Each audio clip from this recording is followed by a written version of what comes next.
Welcome to your YouTube channel captain P Kumar. आज जो मैं बात करने वाला हूँ एक एस्पायरिंग पायलट की एक क्वेरी है।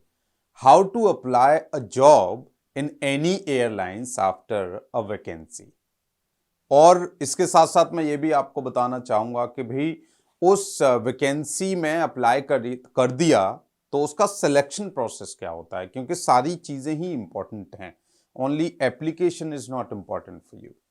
तो जब भी किसी भी एयरलाइंस का आपको या तो किसी वेबसाइट पे पता पड़ेगा, थर्ड पार्टी वेबसाइट पर, या आपको किसी फेसबुक ग्रुप से पता पड़ता है या यूट्यूब से पता पड़ता है, तो सबसे पहले कुछ एयरलाइंस तो आपको रेकमेंड करती हैं कि आपका जो भी अपडेटेड रिज्यूमे है वो आप उसको, जैसे अगर आपका पुराना रिज्यूमे है अब उसमें कुछ नया हो गया है तो अपडेट करके आप उनको सेंड करते हो।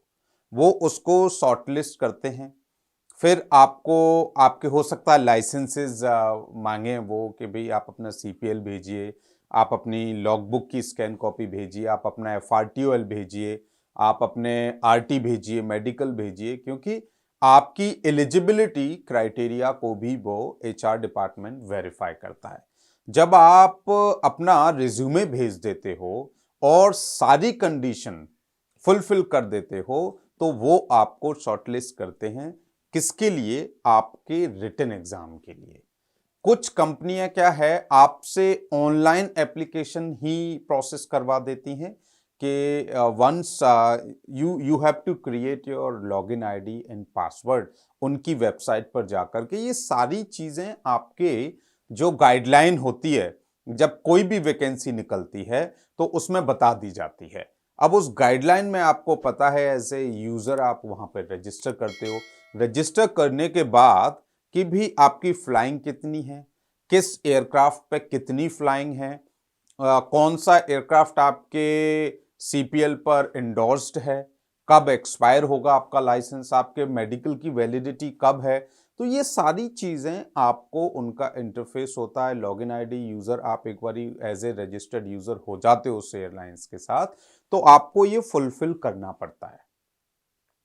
जब आप ये सारी चीजें फुलफिल कर चुके होते हो तो फुलफिल करने के बाद जब आप like successfully submitted all the documents, कुछ एयरलाइंस वेरीफाई करती हैं, कुछ एयरलाइंस जैसे वो दे ट्रस्ट यू कि नहीं भी जो भी आपने डॉक्यूमेंट्स उसमें फिलअप करे हैं या जो भी डिटेल्स डाले हैं ऑनलाइन एप्लीकेशन में वो आपके करेक्ट हैं, तो they may ask you for the fees.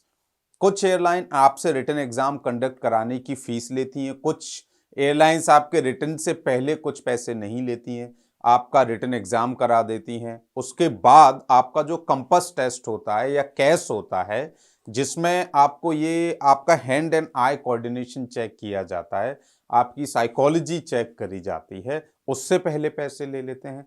कुछ एयरलाइंस आपका रिटन एग्जाम दे देती हैं, रिटन एग्जाम के लिए भी पैसे नहीं लेती, उसके बाद कैश एंड कंपस के लिए भी पैसे नहीं लेती। जैसे कुछ टाइपरेटेड वैकेंसीज होती हैं तो उसमें सिम चेक होता है तो उसके पैसे लेते भी हैं, नहीं भी लेते। ये एयरलाइन टू एयरलाइन प्रेफर करता है। जैसे अभी एयर इंडिया की जो टाइपरेटेड वैकेंसी आई थी तो उसमें सिम चेक का 1 लाख रुपए मांगा गया था।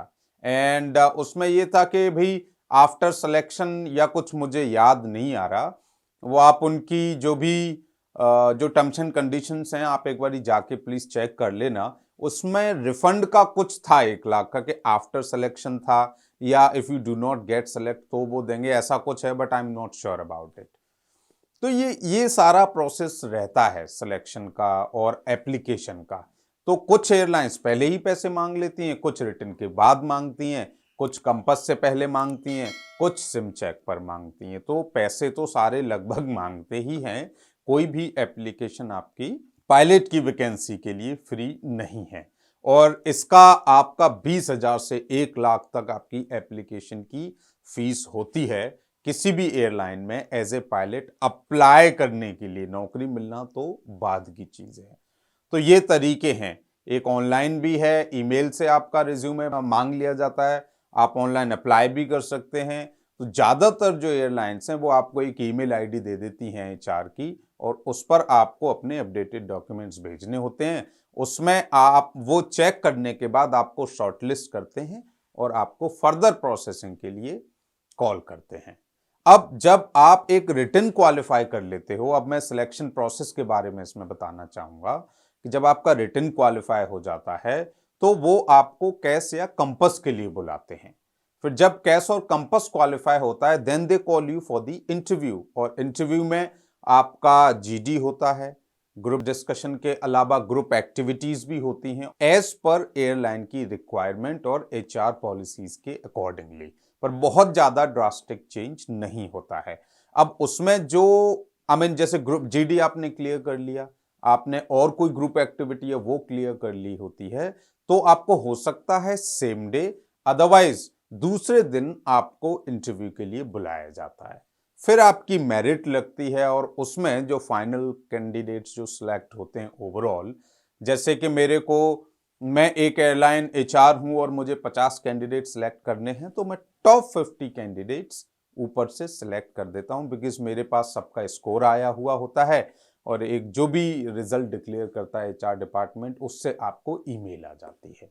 सो this is how we apply, और पूरा सिलेक्शन प्रोसेस को हम भेजते हुए एज ए ट्रेनी पायलट कह सकते हो और जूनियर फर्स्ट ऑफिसर कह सकते हो, किसी भी एयरलाइन को हम ज्वाइन करते हैं after successfully completing this selection process.